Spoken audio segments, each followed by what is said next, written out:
बोलो गुरुदेव भगवान की जय। प्यारे कृष्ण कन्हैया लाल की जय। श्री मार्कंडेय महापुराण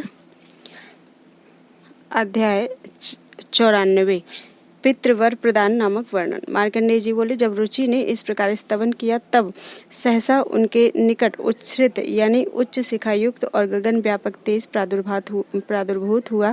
समस्त जगत को आच्छादन करके अवस्थित उस तेज को देखकर रुचि जानू द्वारा पृथ्वी स्पर्श पूर्वक यह स्तोत्र कीर्तन करने लगे। रुचि ने कहा, उन ध्यानरत दिव्य चक्षु दीप्ति तेजा अर्चित और मूर्तिहीन पितरों को नमस्कार करता हूँ। यक्ष मरीचि सप्तऋषि गण तथा इंद्रादि अन्य सबके देवता उन कामदाता पितरों को नमस्कार करता हूँ। मनु इत्यादि मुनीन्द्र गणों के तथा सूर्य एवं चंद्रमा के नेता और कामदाता तथा समुद्र और जल में स्थित उन समस्त पितरों को प्रणाम करता हूँ जो नक्षत्र वायु अग्नि आकाश स्वर्ग और पृथ्वी के नेता तथा कामदाता हैं।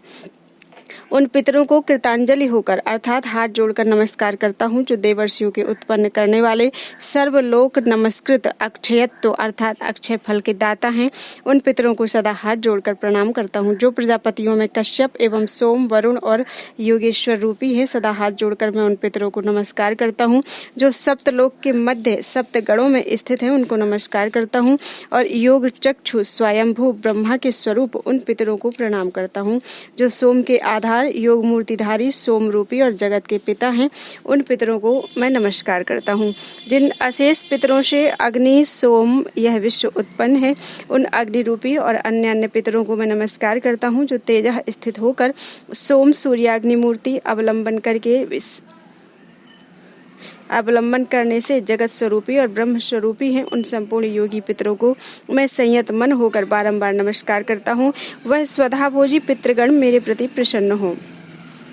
मार्कंडेय जी बोले, हे मुनिषत्तम, रुचि के इस प्रकार स्तुति करने पर पितृगण तेज द्वारा दसों दिशाओं को प्रकाशमान करते हुए निकले। अनंतर उन्होंने जो पुष्प गंधानुलेपन कव्य निवेदन किया था, विप्रवर रुचि ने उनके द्वारा विभूषित होकर सन्मुख आते देखा और फिर भी हाथ जोड़कर भक्ति सहित प्रणाम पूर्वक पृथक पृथक प्रत्येक से तुमको नमस्कार इस प्रकार आदर से कहने लगे। तदनंतर पितरों ने प्रसन्न होकर उन मुनि श्रेष्ठ से कहा, वर मांगो। तब विप्रवर रुचि गर्दन झुकाकर उनसे बोले। रुचि ने कहा, इस समय ब्रह्मा जी ने मुझको सृष्टि उत्पन्न करने की आज्ञा दी है। इस कारण अब मैं धन्या यानी दिव्य सुंदरी और संतान उत्पन्न करने में समर्थ पत्नी के प्राप्त करने की अभिलाषा करता हूँ। पितर बोले, तुमको अभी इस स्थान में मनोहर पत्नी प्राप्त होगी, उसके गर्भ से तुम्हारे श्रेष्ठ मनुपुत्र उत्पन्न होगा। हे रुचे, मनवंतराधिप बुद्धिमान तुम्हारा पुत्र तुम्हारे नामानुसार ही विख्यात होगा, अर्थात तीनों जगत में रौच्य नाम से प्रसिद्ध होगा। उस रौच्य के भी महाबल पराक्रमी महात्मा पृथ्वी पालक बहुत पुत्र जन्म ग्रहण करेंगे। तुम भी प्रजापति होकर 4 प्रकार की प्रजा उत्पन्न करके जब धर्मज्ञ और क्षीणाधिकार होगे तब तुमको सिद्धि प्राप्त होगी। जो नर इस स्तोत्र के द्वारा भक्ति सहित हमारी स्तुति करेंगे, हम उनके प्रति संतुष्ट होकर भोग और उत्तम आत्मज्ञान प्रदान करेंगे। शरीर की आरोग्यता, धन और पुत्र पौत्रादि के चाहने वाले तथा और भी वांछित अभिलाषा के चाहने वाले इस स्तोत्र के द्वारा सदा हमारी स्तुति करें तो हम निसंदेह उनकी अभीष्ट वस्तु प्रदान करेंगे। इस कारण लोक में पुण्य फल की इच्छा करने वालों को इस स्तोत्र से पितरों की अक्षय तृप्ति करनी चाहिए। हमारी प्रीति की इच्छा वालों को यह निरंतर पढ़ना चाहिए। श्राद्ध काल में भोजन करते हुए ब्राह्मणों के सन्मुख स्थित होकर जो हमारे प्रीतिकर इस स्तोत्र को भक्ति सहित पढ़ेगा और स्तोत्र श्रवण से उत्पन्न हुई प्रीति द्वारा समीप में स्थिति को इष्ट समझेगा, उसके द्वारा निसंदेह हमारा अक्षय श्राद्ध संपन्न होगा। यद्यपि श्राद्ध श्रोत्यहीन या दूषित हो अथवा यदि वह अन्यान्य से उत्पन्न किए धन से संपादित या अन्यथा किया जाए या अकाल में आदेश में आवेहित रूप में श्रद्धा से हीन दूषित उपहार के द्वारा किया जाए अथवा श्रद्धाहीन दंभी पुरुषों के द्वारा किया जाए, किंतु तो भी इस स्तोत्र पाठ के कारण वह श्राद्ध हमारी तृप्ति करने वाला होगा। जिस श्राद्ध में हमारा सुख कर यह स्तोत्र पढ़ा जाता है, उस श्राद्ध से हमको 12 वर्ष तक तृप्ति होती है।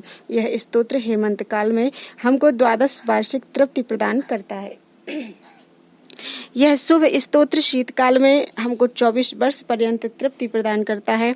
बसंत के समय श्राद्ध काल में इस स्तोत्र का पाठ करने से 16 वर्ष तक तृप्ति प्रदान करता है और भी ग्रीष्म काल में भी इस स्तोत्र का पाठ करने से 16 वर्ष पर्यंत तृप्तिकारक होता है। किसी कारण से श्राद्ध के विकृत होने पर इस स्तोत्र पाठ द्वारा वह संपन्न होता है। हे रुचे, वर्षा काल में श्राद्ध के समय इस स्तोत्र का पाठ करने से हमारी अक्षय तृप्ति होती है।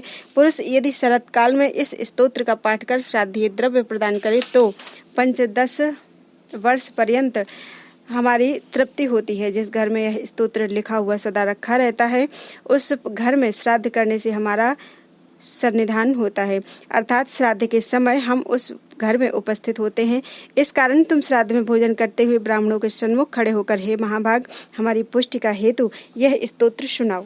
हे मुनिषत्तम, पितरगण रुचि से इस प्रकार कहकर स्वर्ग में चले गए। श्री मार्कंडेय पुराण में पितृवर प्रदान वर्णन नामक 94वां अध्याय पूरा हुआ। बोलो गुरुदेव भगवान की जय। अध्याय 95 मालिनी परिणय नामक वर्णन। मार्कंडेय जी बोले, इसके उपरांत उस नदी में से प्रमलोचा नामक क्षीणांगी मनोहर उत्तम अप्सरा रमणी निकलकर उन रुचि के समीप उपस्थित हुई। फिर श्रेष्ठ अप्सरा प्रमलोचा नामक सुंदरी ने विनय से नम्र होकर महात्मा रुचि के निकट मधुर वचनों के द्वारा कहा, हे तापश्रेष्ठ वरुण पुत्र महात्मा, पुष्कर के द्वारा उत्पन्न हुई अत्यंत रूपवती मेरी एक कन्या है।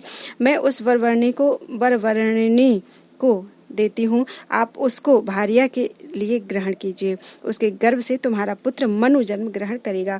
मार्कंडेय जी बोले, जब रुचि ने यही हो इस प्रकार कहा तब उस प्रमलोचा ने जल से सुंदर कांति युक्त मालिनी नामक कन्या को निकाला। मुनिवर रुचि ने उस नदी के पुलिन में महामुनियों को बुलाकर विधिवत पाणी ग्रहण किया। उसके गर्भ से महात्मा रुचि के एक महावीर महामती पुत्र उत्पन्न हुआ। वह पुत्र पितृ नामानुसार रौच्य नाम से वसुधा तल में विख्यात हुआ। उसके मनवंतर में देवता, सप्तऋषि और उनके समस्त नृपति पुत्रों का विषय तुमसे सम्यक प्रकार कहा गया है। इस मनवंतर की कथा सुनने से मनुष्य की धर्म वृद्धि, आरोग्य, धन धान्य और पुत्रोत्पत्ति होती है। हे महामुने, पितरों की स्तुति और पितरों के गण श्रवण करने पर उनके प्रसाद से संपूर्ण कामनाएं सिद्ध होती हैं। श्री मार्कंडेय पुराण में मालिनी परिणय नामक 95वां अध्याय पूरा हुआ। बोलो वृंदावन बिहारी लाल की जय।